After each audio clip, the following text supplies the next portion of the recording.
So I'm not going to touch any sandpaper.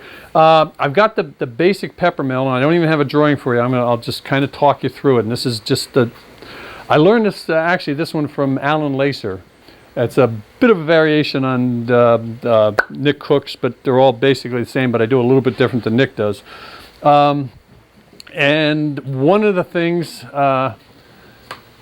you may love it or hate it, this is some of the color wood that I get from Keystone Sporting Arms up in Milton, which is, what, an hour and a half from here, maybe 2 hours.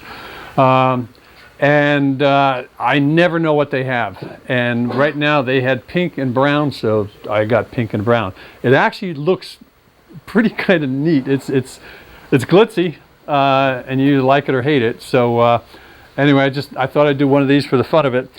Safety, and I won't today, but in the shop I walk around with a mask on my face the entire day. I've got the glasses. These are bulletproof basically, and I've got hearing protection on at the same time. I mean, if you want to talk to me, it takes about 20 minutes for me to take everything off. And especially if you start working with this stuff, it is nasty. You don't want to breathe a whole lot of this for very long.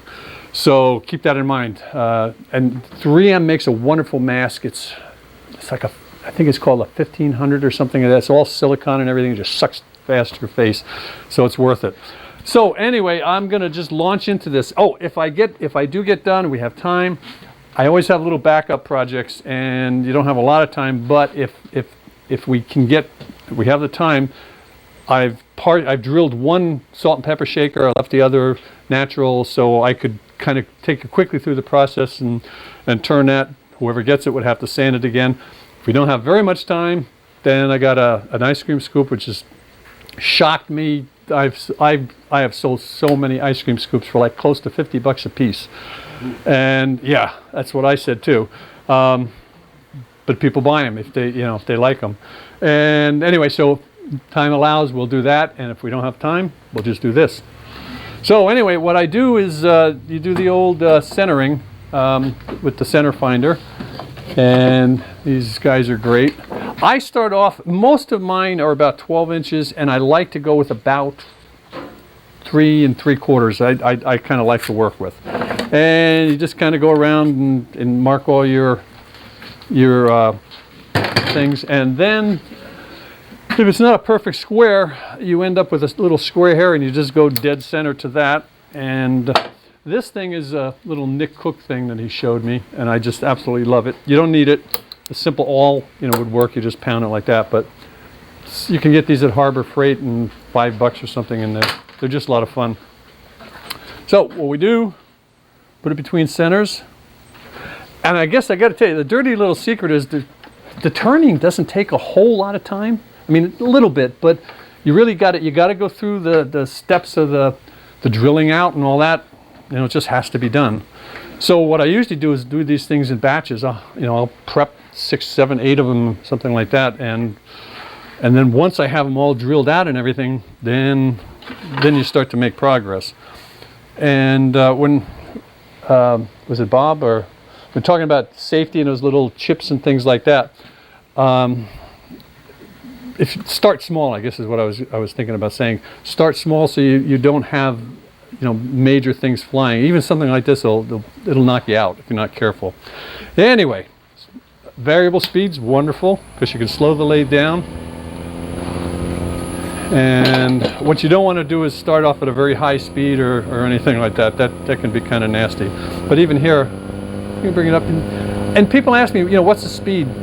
Right now, that's about 1500, but I don't even know anymore. It's all up here, and if the lathe is dancing around on the floor, it's probably going a little too fast. So if you haven't turned, rough and gouge. This is another Doug Thompson. He's got a bigger one, even better. I like that. And it's ground to about 45 degrees roughly, but just drop the tool handle down, you rub the bevel, nothing happens, and you pivot it up so it starts to cut.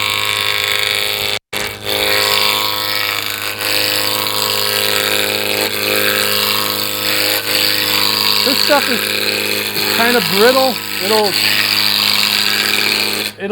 It'll pop out of there, and sometimes you get chips coming off and stuff, but you just get used to dealing with it. The worst time doing this is when you know, when it's not round. So everything's just kind of banging around. Once it comes down to a cylinder, and then it's a lot more fun to work with.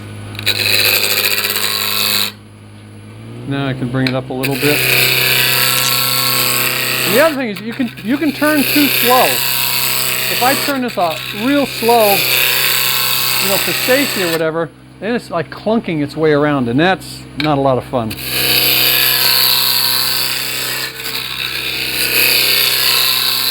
So a lot of the motion here is I can move my arms, but it's a lot easier to just lean into this and then use your body.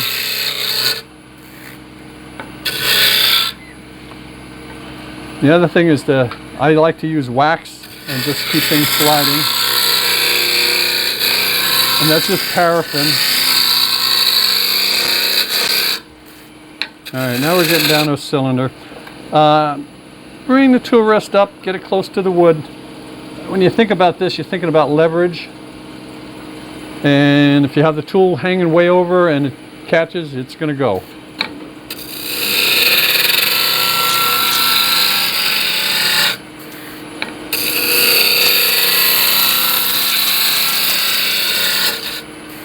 Alright, so that's just about down to a cylinder. So obviously you're going to have, this is going to have an onion dome on the top, and the bottom is going to be actually kind of like a bowling pin. But it kind of works. So what I do at this point is just look at this and go, okay, how much do I need for a top? And right about there, that works for me. So I'll take the parting tool, and what we're going to do, obviously this is going to be the bottom, and obviously that's going to be the top. So what we want to do here is cut in.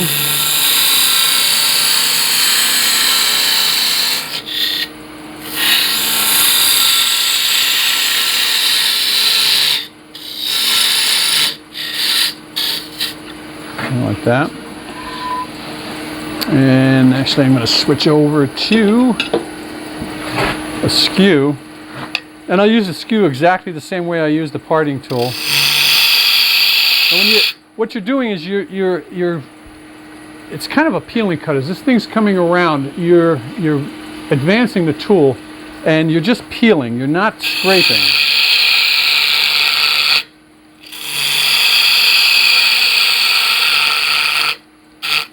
So what I'm doing is getting these down so that I know I have something to put in the number 2 jaws. So here, I'm just going to come in and straighten this out a little bit.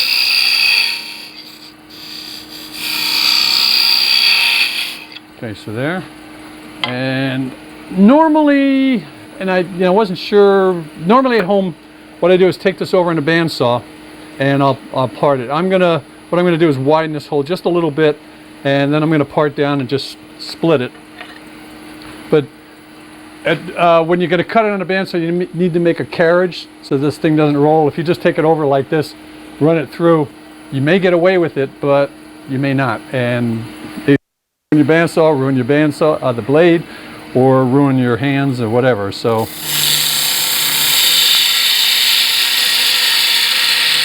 all right, so that's a wider gap than I normally have, but it still works. So what I'm gonna do is part this off, and I'll just start parting it. You can see right in there, and that's gonna allow me to grab that on the number 2 jaws. This when I do the cap later on, and that's gonna allow me to reverse this, finish the bottom, do all my drilling. Then you put it between centers, turn it, and you're in good shape.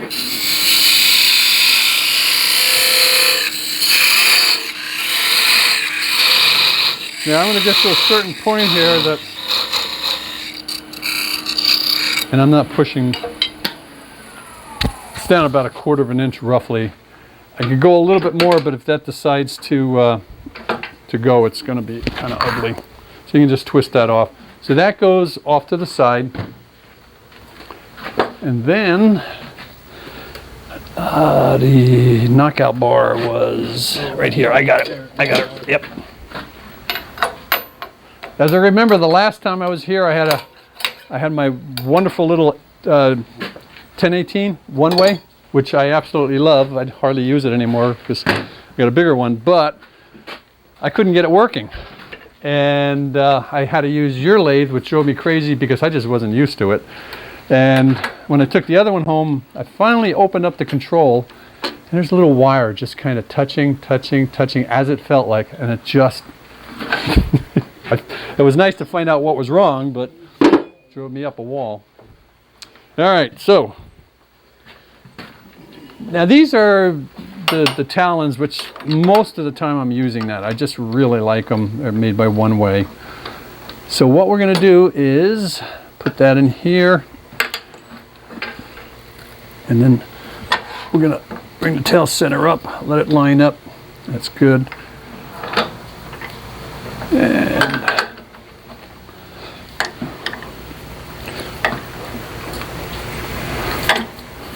there's that old thing, the machinists with the old 3-jaw chucks or 4-jaw chucks or the independent jaws, they always go around and cinch that both ways. Make sure it's good and tight. All right, so I'm going to switch over to, actually I brought this one along, my little smaller tool rest, just a little bit easier. Yeah, slow it down a little bit. So the next thing I want to do is just true this up. So in this case, a spindle gouge works. I like my little small bowl gouge. Probably, if you said you can only have one gouge, spindle gouge, or this kind of a gouge, I would probably go with this one above everything else, above the spindle gouge or whatever. It's just that versatile. All right, so we're going to come in here, and this is sharpened at about 45 degrees. I'm going to recess it a little bit. So as I went in, it was a little bit concave. So if you look at it, yep, you can see that. And you know, obviously, you're better off having the tail center in place and then cleaning up just the last little bit. And you want to take a light cut.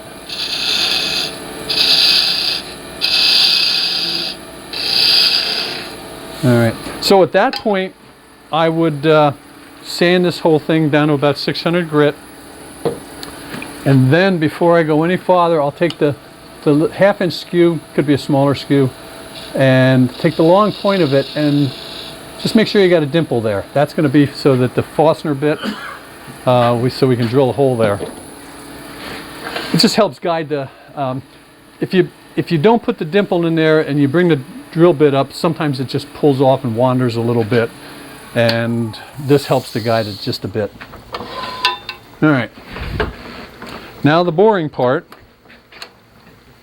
That started about 5 minutes ago, didn't it? If my wife was here, she'd be agreeing with me. All right, hopefully I brought all of the drill bits I need.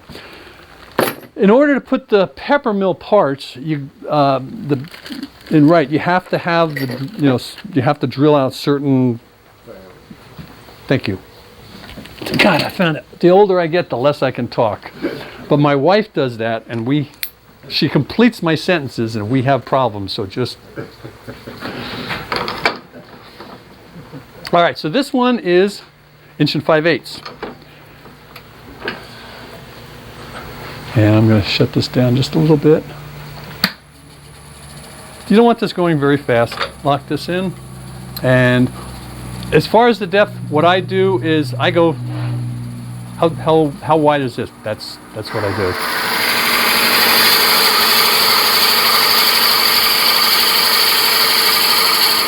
And that's good.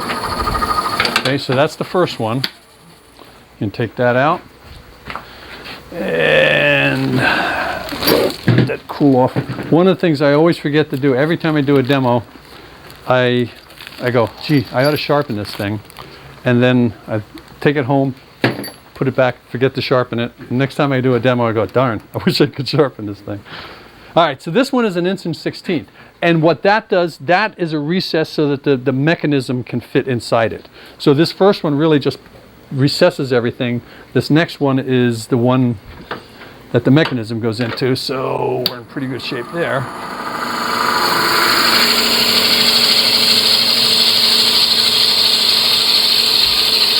And I just drill pretty far down.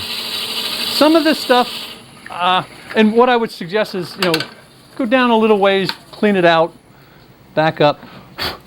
The color wood is pretty good. It's so dry that the color wood is so dry that it doesn't grab onto the bit very much. If you start using wet wood, sometimes that can be a nightmare, and it'll grab the drill bit, and especially if you have most of the time when I'm drilling out, I have like a 1-inch bit that I use to drill all the way through like this, and sometimes it'll just seize up in there, and you know, it can be a little nasty. But anyway, so let's finish drilling this.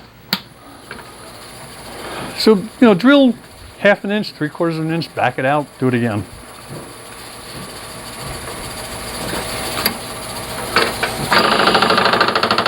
And that's actually plenty.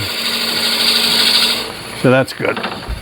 After a while, I mean, if you buy like the parts, in fact, Chef Specialties, I don't know if that's where you guys get your pepper mill parts, but that's where I get them, and they're very nice people to deal with. Okay, so now we have that.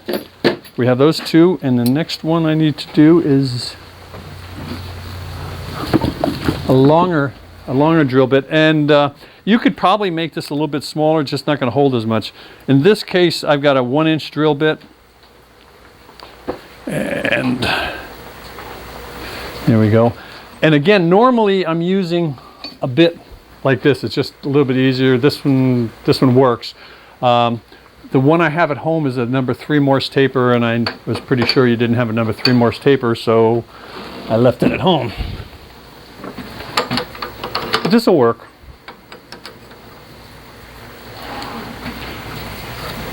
All right, back this out a little bit.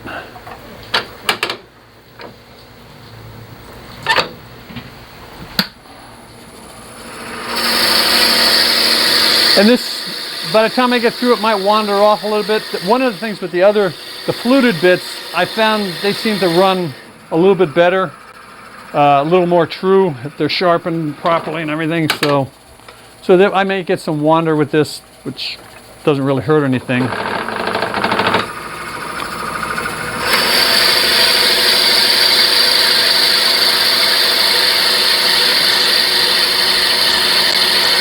One of the reasons you want a little bit thicker stock. If it does wander off and you have to true it up and lose some of your diameter, it's not really terribly critical.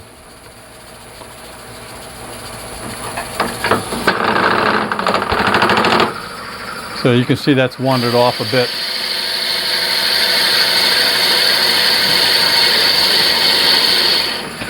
And resist the temptation to just keep on drilling and drilling and drilling, even though it's tempting. I'm trying to prevent it from getting bound up in there and embarrassing myself. I do that very well on occasion. But yeah, I mean, the heat, especially now, think about it, if the wood's a little bit damp, it turns into steam, literally.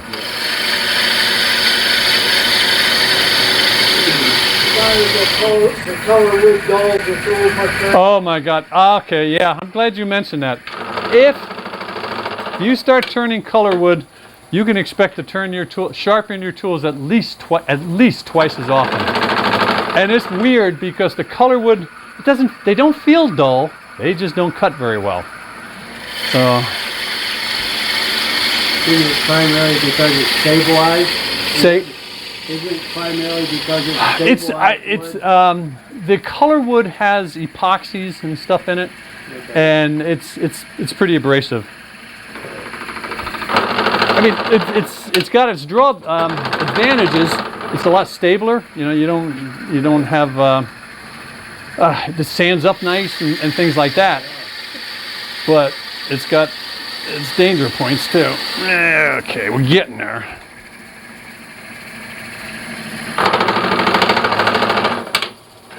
The other thing I have at home, compressed air. Okay, we're just about through, I believe. Nope. In fact, Now that I think of it, I did bring an air compressor. Here it is.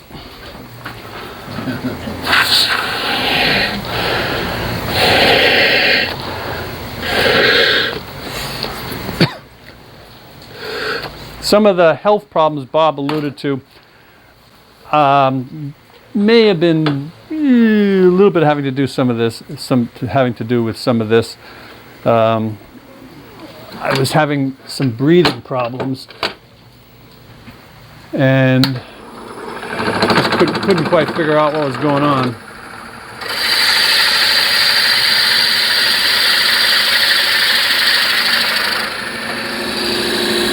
Okay, I think we're just about through, but now I'm going to have to extend this out just a little bit, just to make sure.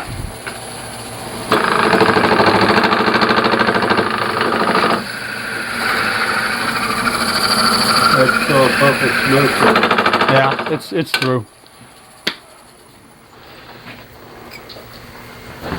So what I couldn't, with the breathing, I couldn't figure out what was going on because the summer before I was climbing the Pyrenees on a bicycle, and then come fall I couldn't breathe.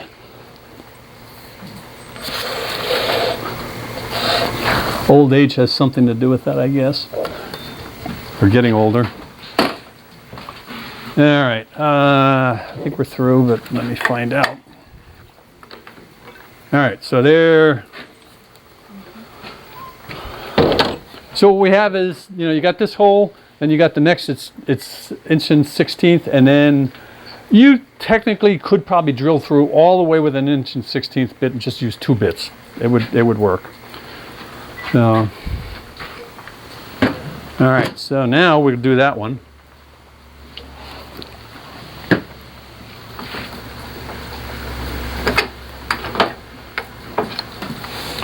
And I'm going to put this here.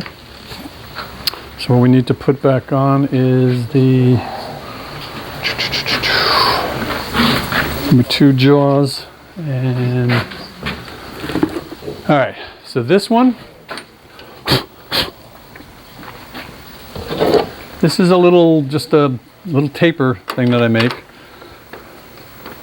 And you need to, I number these so I can hopefully put them on and not have to mess with them.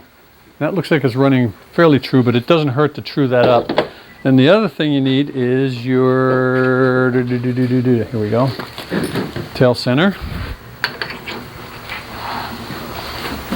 So this will fit here, friction fit, and this will fit here. But first thing before I do anything, I should just check right here. Yeah, I can see it's off a little bit. And all you really need to do is take a spindle gouge and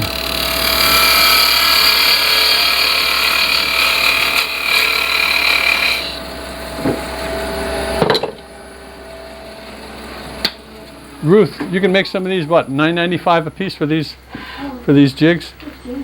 15, you think?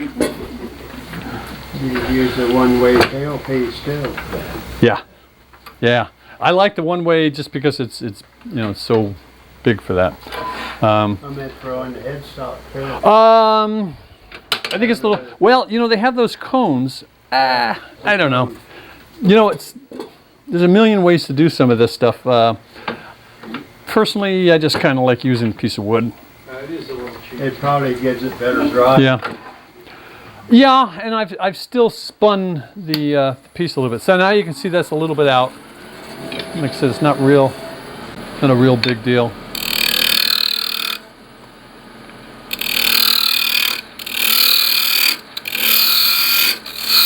So if you can kind of envision the bottom of this, or this section, it's going to be it's going to taper in, it's going to come into the neck, and then it's going to flare out, almost like a bowling pin. All right, so that's trued up. And I just want to get that round. Okay. So now, in terms of aesthetics, the cap, when I finish this, again, it's going to come here, taper, and out. and the cap obviously is going to sit on top. Aesthetically, to me at least, the cap needs to be heavier and more pronounced than the neck. So what I do is take the roughing gouge and just reduce this diameter.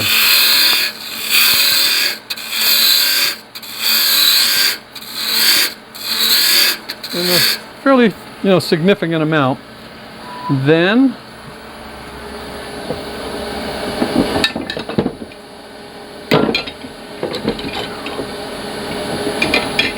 there we go.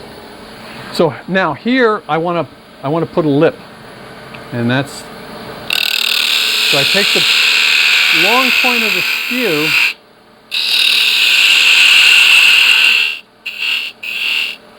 and I make a piece like that.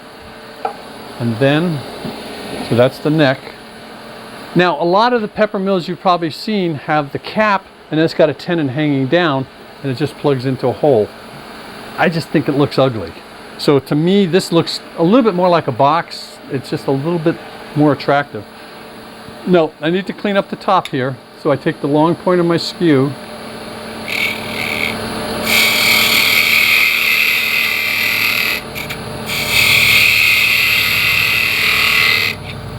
okay.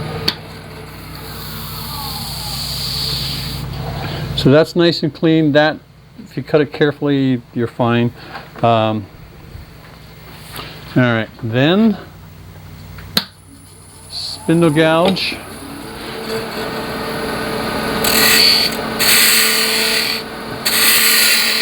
So here is just kind of a flare.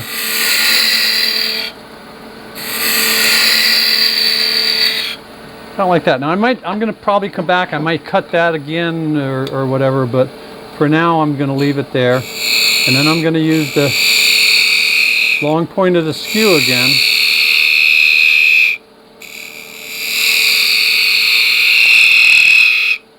Okay, so that's nice and clean. Again, like I said, this I'm going to probably cut a little bit more, but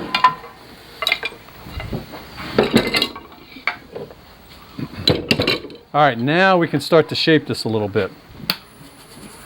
So we come in, I go to a bigger 1/2-inch spindle gouge.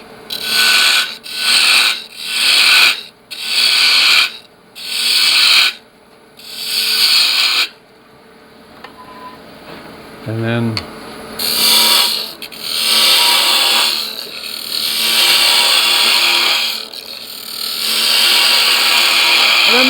I'm not terribly worried about ragged cuts at this point. I just want to start to approximate the shape. And I get a little carried away there. I think we're still okay.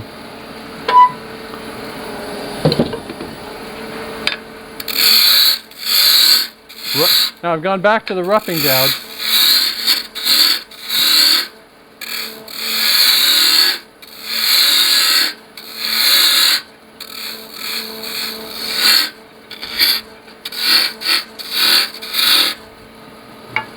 Every once in a while you cut away and then you go, oh crap, it's like I shouldn't have made that, or I cut a little bit too much. I think I'm okay.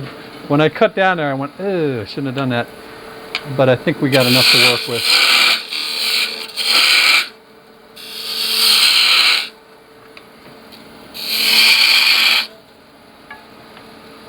Again, keep the tool rest fairly close.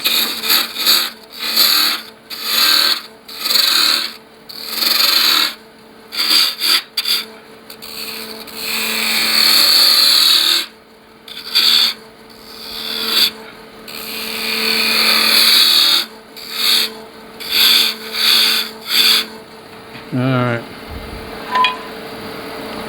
Now is where you got to slow down a little bit and look at the shape. So now I'm back to the spindle gouge. I don't want to take too much out of there. We can always take that out later.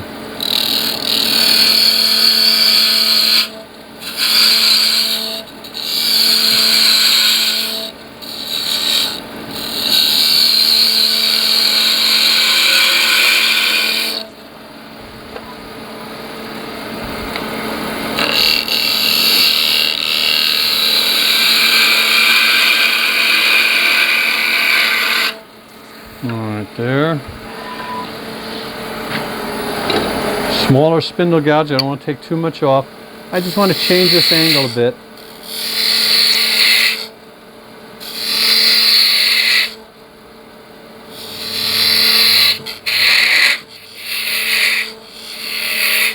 Okay, that'll be a little ragged.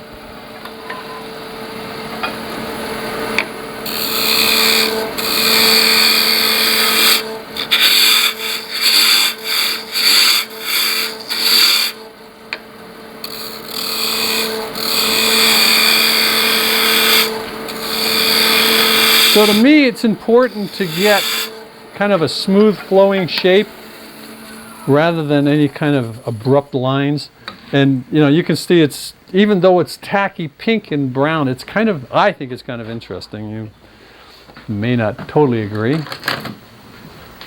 So now I'm thinking about this diameter here. I got a 1-inch hole through there. I don't want to go any more than maybe 1.5 inches, something like that. So that's, and I don't have too much more to go, but I do want to touch this up just a bit.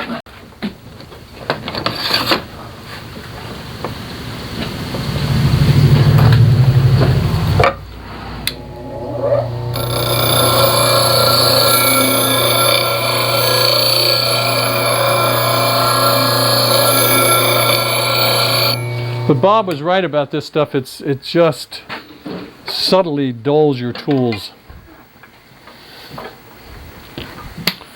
All right, I got a flat spot there we need to get rid of.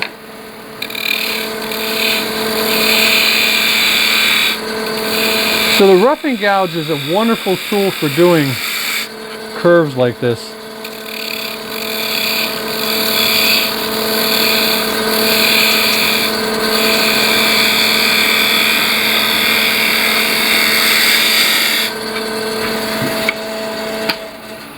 And I tend to stop, look, see what I've done.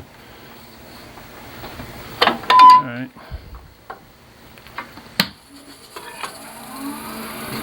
Now I got a little flat area here. I want to just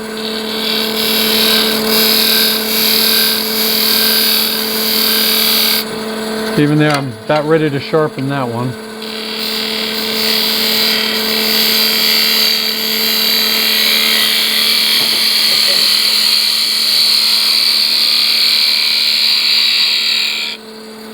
Okay, and that doesn't feel too bad right there.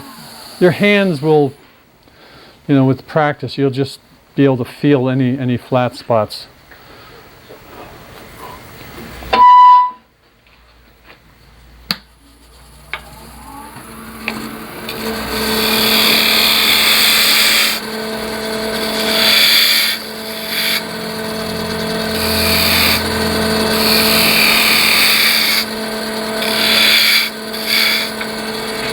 So we're pretty close to being done with that. I want to check this diameter again. I'm down fairly close to, it doesn't have to be 1.5 inches. We're almost where we want to be. Let me touch this guy up because it was not cutting.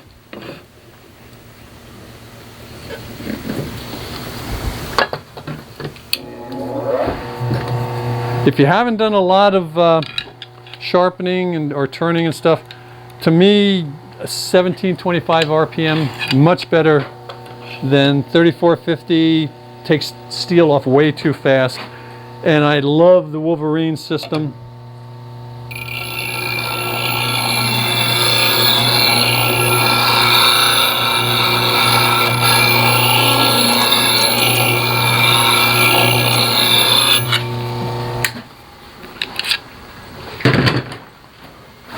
Okay.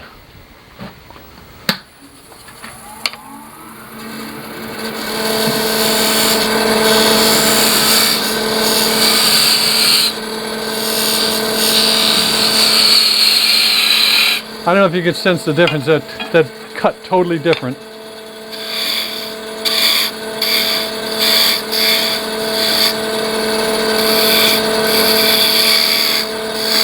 So here again, I'm looking.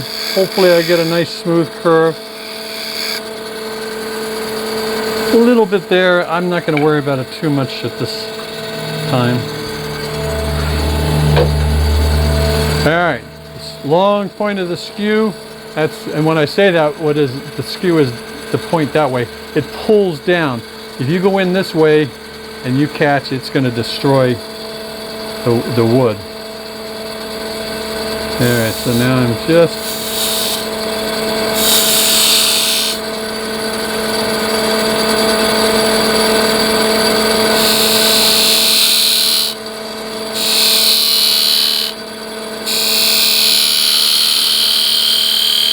another suggestion,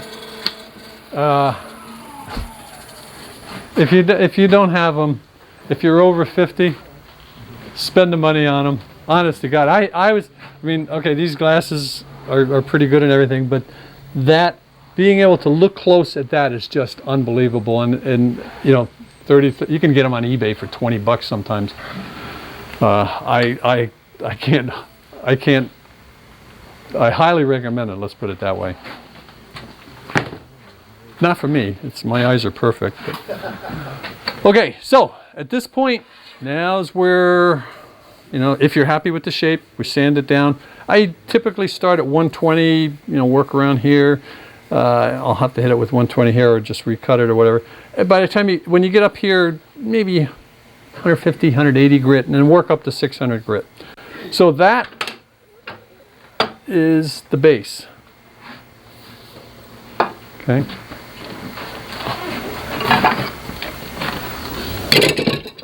Clear as mud.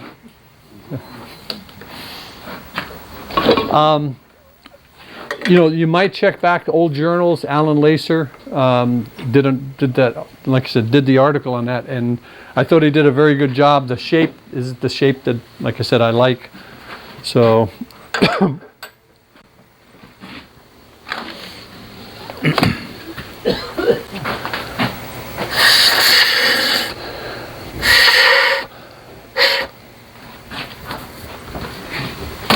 Okay, so now we have, again, we have our tenon on here, so that allows us to hold it this way.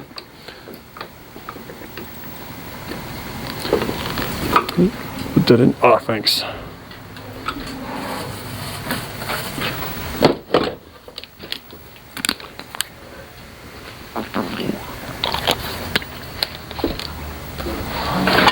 All right, now I need to true this up a little bit.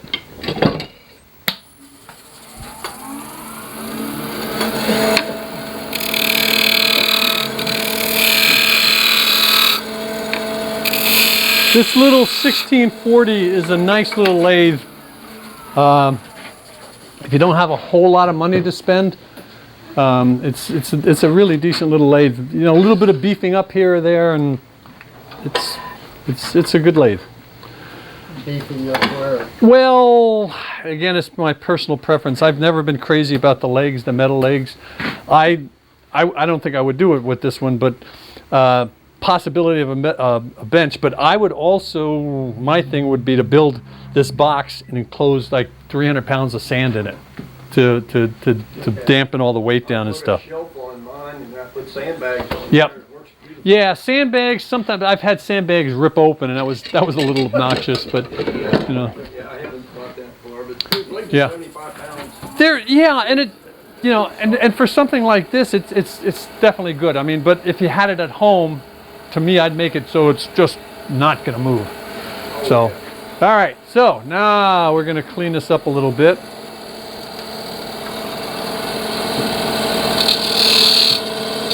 So spindle gouge or small bowl gouge, either one. So when you're cutting, you want to be cutting about center, and because as you cut through here, if the tool rest is too low, sometimes you can get away, you know, you bring the tool up, but suddenly you have to be angling the tool up, and if it's too high, you end up having to go like that with it. So typically you're going to be below center, a little bit below center, and it's going to vary with the thickness of the tool. I don't like that.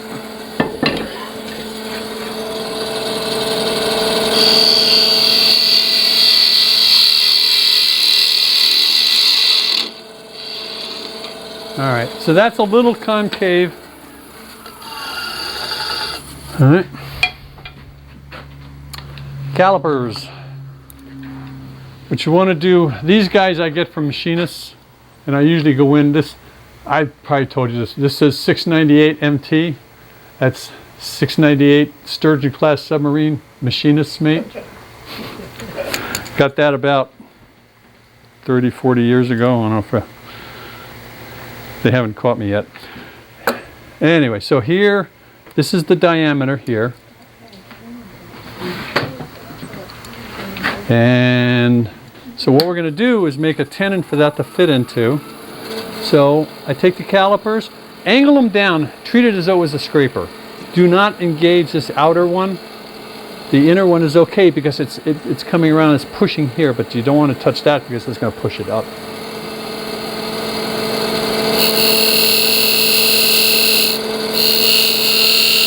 So when I scratch this mark and I get a circle and it's close to that, then I know that's about where I need to be.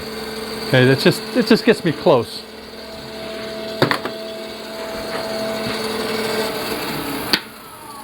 So that diameter is about, let's see if this, okay, let's just see if this one works.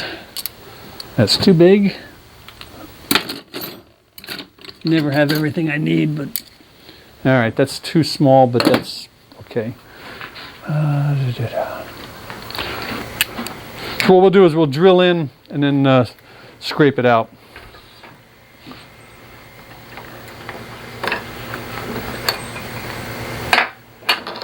So here, the hole has to be a little bit deeper than this. So if we go in a 1/2 inch, we're probably good. 1/2 inch, 5/8 of an inch. And just out of coincidence, that's about a 1/2 inch. So we'll go in.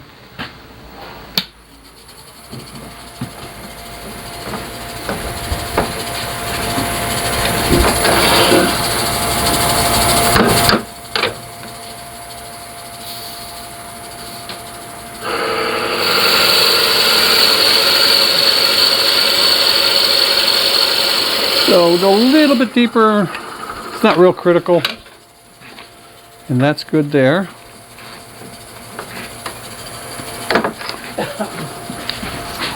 So like I say, that's that entire recess for this. And then what I want to do is clean this up a little bit. Now I'm a lefty, so I'm coming to the outboard side of the lathe just to clean this. And I'm going to use a square nose scraper. It's very, for me at least, it's very, very awkward if I try to do it this way. Probably can, but I think everybody needs to be a left-handed wood turner.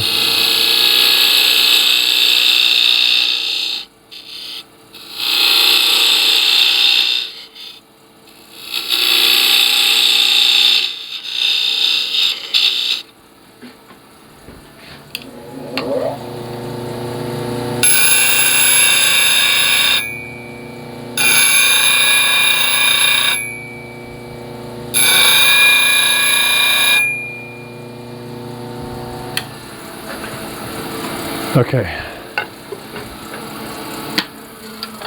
So now what we do is we check. Does that fit? Nope, it's too tight. So we take a little bit more. And it can be a little bit loose. I've done some and had them like, you could wobble a little bit. It really doesn't affect it much. You don't want too much of a wobble, but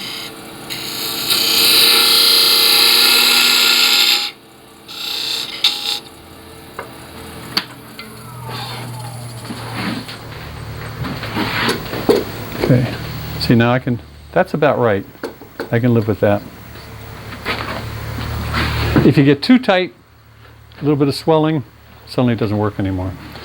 All right, now we go back to having to do a little bit of drilling. So what we've got is there's a little metal plate that fits in here, and that allows the shaft of the grinder to fit through. So that drill bit is, it's a weird size. It's 29-30 and that actually works. You got one? I'm pretty sure it's 29, 30 seconds. Yeah, 29, 30 seconds. So it doesn't take very much, but what you're going to do is bring that in.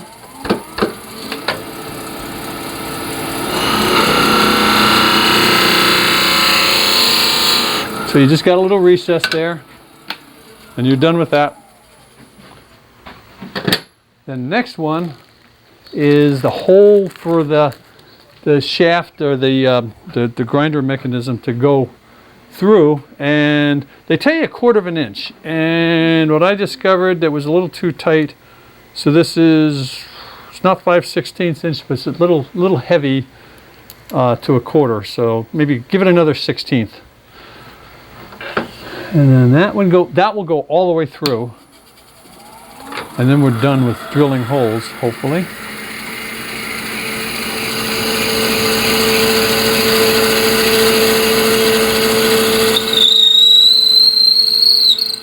And then back it out.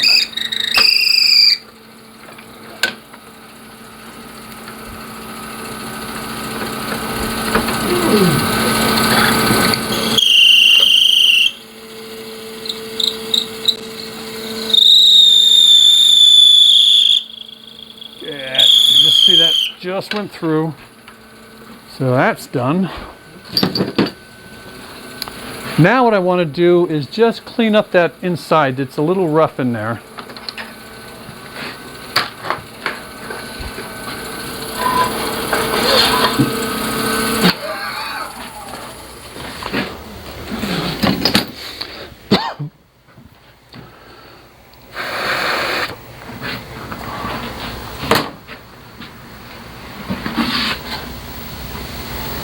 Squirno scraper is, here it is. No, it isn't. Part of the reason you see me fumbling at the tools, these tools are never used for anything except demonstrations. At home I have a whole totally different set, and you learn the tools by the colors and stuff like that. Then I go off and demonstrate and I go, well crap, I don't remember that color. So, and by the end of the demo you get used to it, and then you do the same thing all over again. Anyway, so I want to angle this down a little bit.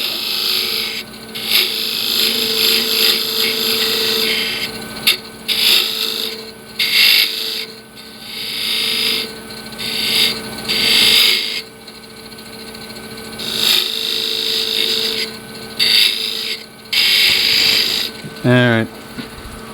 I didn't do that particularly well, but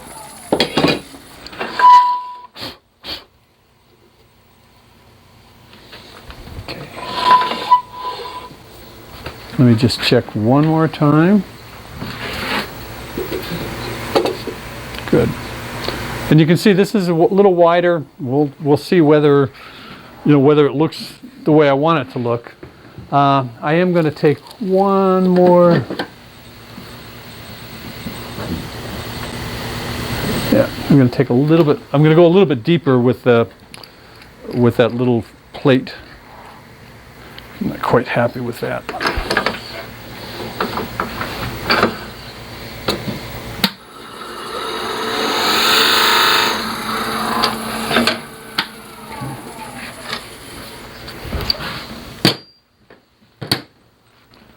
Okay, so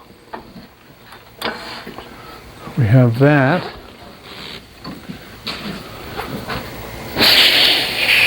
The holes drilled through. That fits. So now, next thing we do is I like to use I could use my calipers, but it's much easier just to take this diameter, the flat area that I have there, and I need to take that and get that diameter right there and transfer that to here.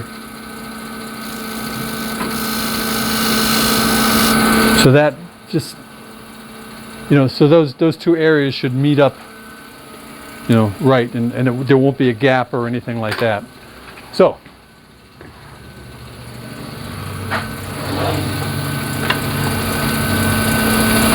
spindle gouge.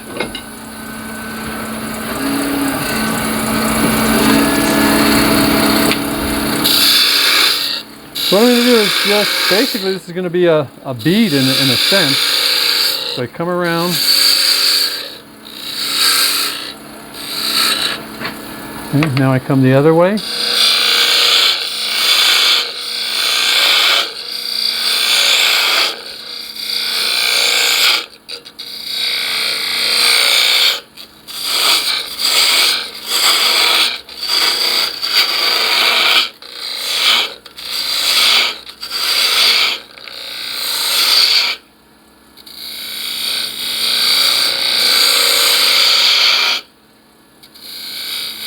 So now I'm just looking at the profile.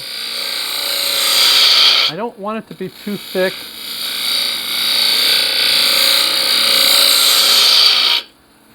And that's, again, it's too heavy. I know that at this point, but you just need to stop, look.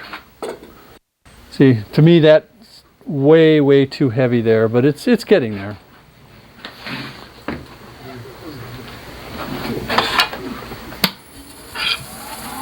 You're all going to be looking for brown and pink color wood, aren't you? Well, the macho guys. I didn't think I would like it. I kind of get a kick out of it.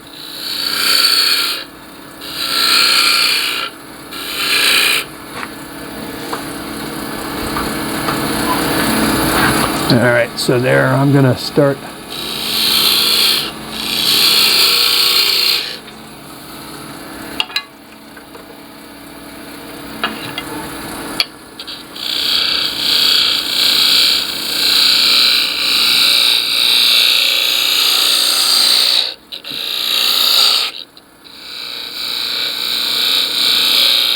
You know, a lot of this is just, you spend a lot of time just checking your fit, making sure it's kind of the way you want it. And so don't be afraid to shut off the lathe, take a peek at it. Now that's getting close to where I want it. Mostly what I'm trying to do is just get this rounded. I'm going to work on, I'm going to reverse this and friction fit it, and then I'll do the final shape. But I want to get this curve, and that's just not cutting real well.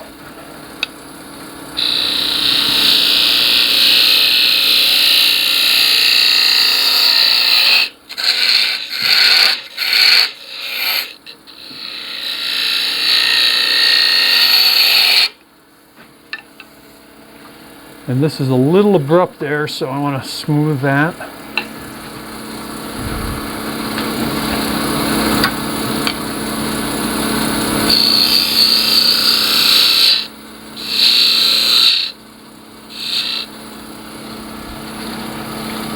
Wax is a big benefit, just to allow the tool to slide so you're not pushing it. Sometimes you push, it's not cutting, you push and suddenly it goes where you don't want it to go. And I desperately need to touch up. I'm not having a good time there. Even at that, it doesn't look too bad. But there's the thing about the color wood that it gets so dull, it gets makes tools so dull so quick. All right, so let me just touch that up and see what we can do with the shape. Some of this too, you'll find, you know, you work on a different lathe, a lathe you're not used to.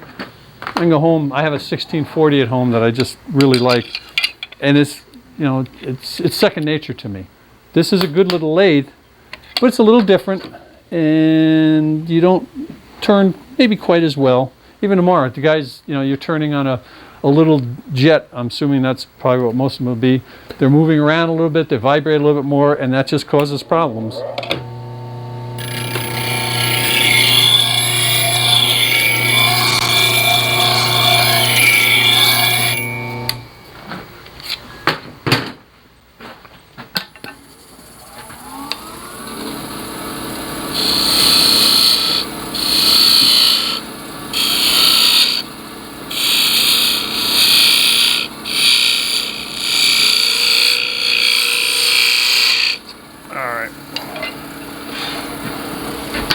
One more check and then we'll friction fit it.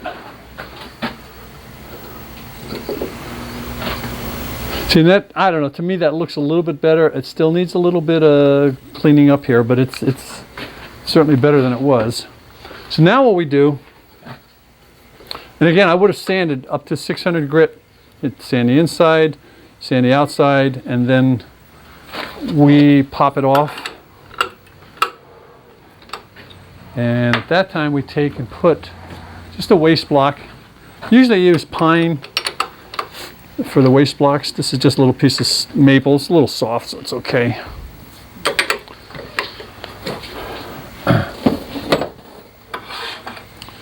So I take the calipers. Here we go. If you ever get up to my place, it's probably like anybody else's shop. It's a mess, but I know exactly where everything is in that mess. You know, so you come out here and I got things where I normally wouldn't have had them, and you're going, so, all right, so here again, we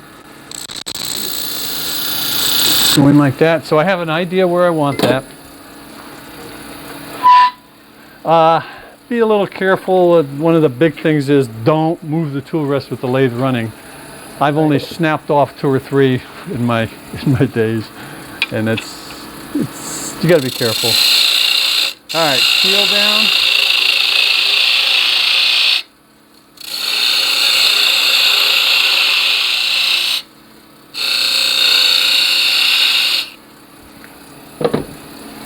Let's see where we are. Okay.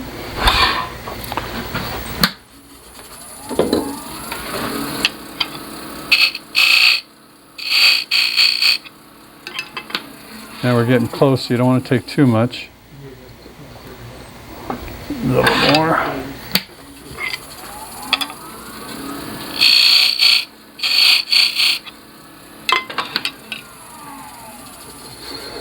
Okay, I can just about feel that starting to go over.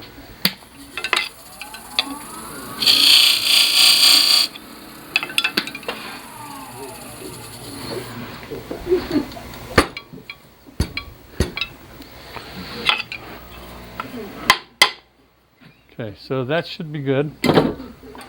Now, if everything, the drill went through right and everything, that should line up pretty good. Okay. Now did you hear that? Now, I did that just so you guys would learn not to do that. See, I hit it right there. And you can do that. You can have it sanded up to 600, 800 grit, and you go, bunk, and you go, oh, crap. No, I really did that just to, that's how good a demonstrator I am. If you go, yeah. It's, you know, it's one of those things, you can do it for years and years and years, and the next thing you know, it catches you. And if you're lucky, you know, everything survives, but if you're not, you throw it away and start again.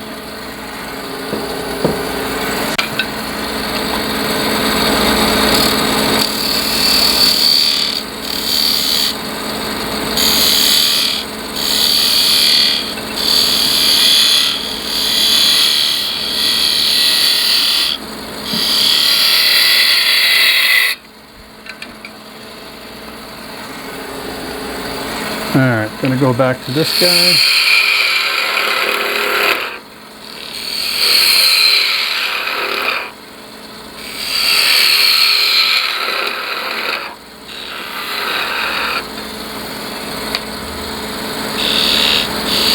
So this is the important part to me, is just to get this shape.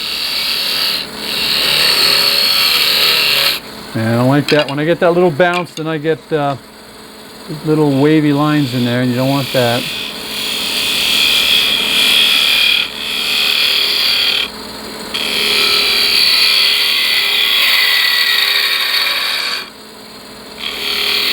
Right there is the tricky curve.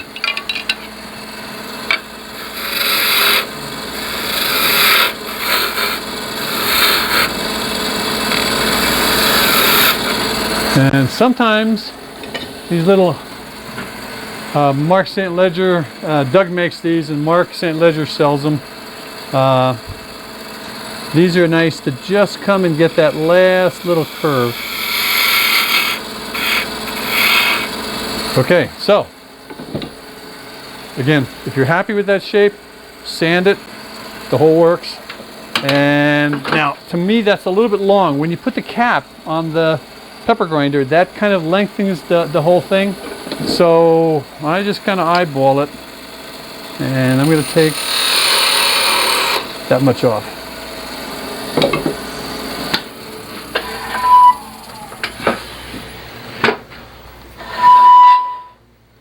Okay. Got a little bit of a nick there. I'll clean it up. Now, I got to tell you this one. Normally, in fact, last time I was here, I think I left you some stuff. For today, I'm taking this home. I'm not going to leave it with you. It's got to go down to Atlanta, but you will get a package in the mail. Give me a little bit of time after I get back from Atlanta, and I'll get you a finished one that you guys can auction off. All right, so now we got to put this sucker together. So I got all my little parts here. So the first thing you want to do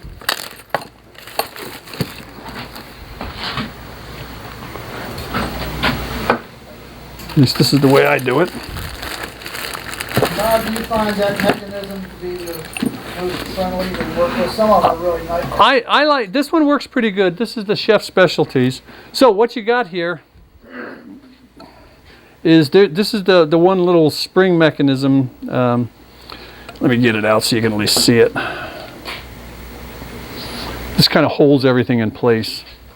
Now, let me just, you can, I think you can see that. Then what you get, after you get that, this is the part of the grinding, half of the grinding mechanism. That goes in there. All right. Then, this is the other part of the grinding mechanism. That just simply sits in there. And that, it's not complete yet, but, so this piece goes down in here. This, again, the first time I did it was like, oh my God, this is ridiculous, it's a nightmare. So now you can see I got that. I always buy 12-inch mechanisms. I've gone a little far. But you can see now that's out a little bit far, and I'll show you what I do with that. What I've neglected to do, I'll put that there. Remember that little plate I talked about? This guy. That goes in here. Okay. And then,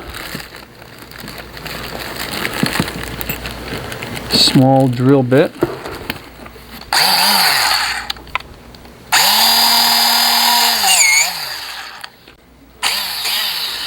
So this goes, you got two holes, not too far.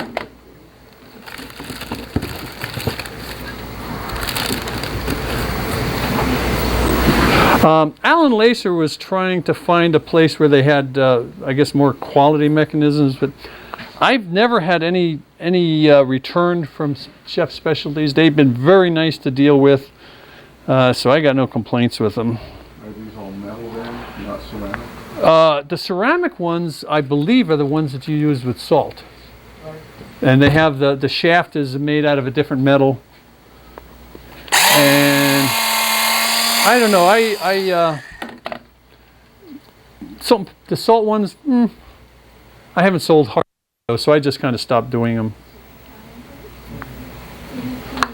There's something about the pepper mechanisms that people really like. All right, so let me get this.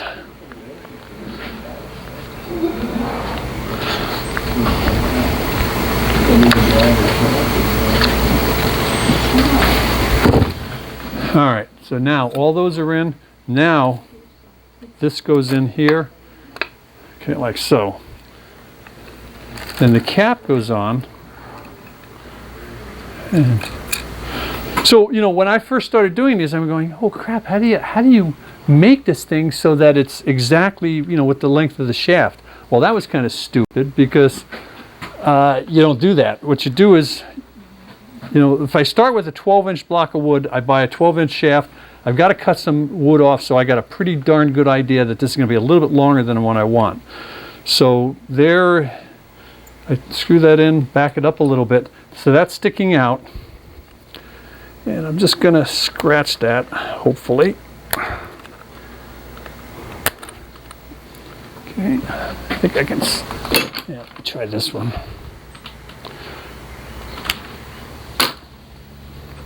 So now at that point, I hope I got a scratch on there.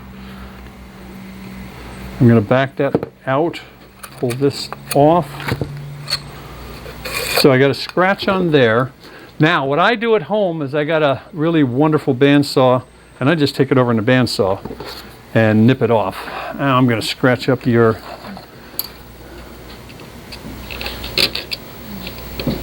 so this is fairly soft metal, and I'm hoping this is gonna work. There we go. So where that scratch mark was, obviously I just file this, or not file, but cut it off. Is there do we have a hammer around, a metal hammer? So what I'm going to do is peen the edges of this, otherwise the shaft will come through.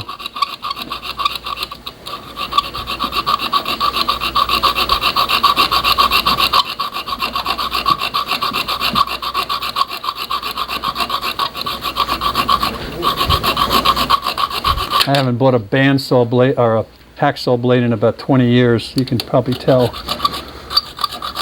You could also probably, I probably could have put this in the pin jaws of the, there we go. So that's good.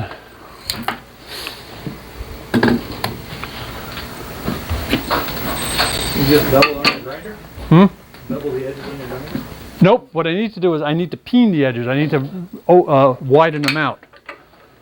Bob, did you get that, or do you still need a hammer? You got something, or even just a piece of metal. An old, We're looking, we haven't found it.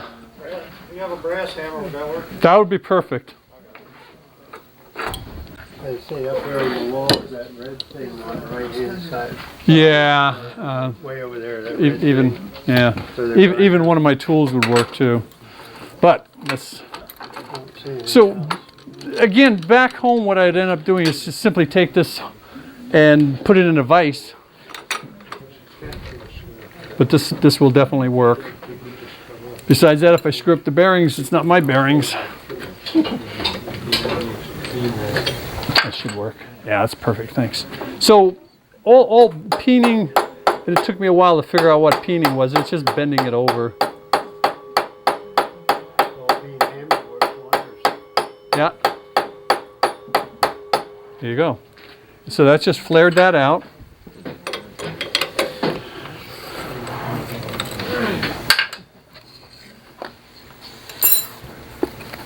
All right, so now the one thing I didn't put in is a spring. So we put that in, take this out. The spring.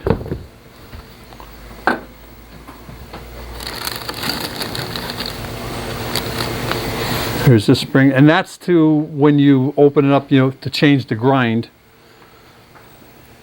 That will do that. So that goes in.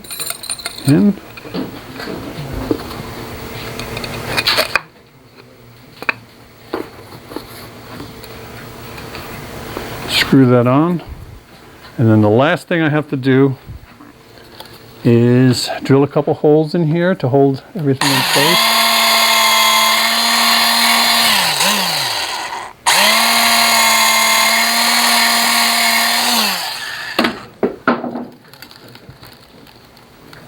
And then there's a little flat plate that goes on here, and that holds everything in place.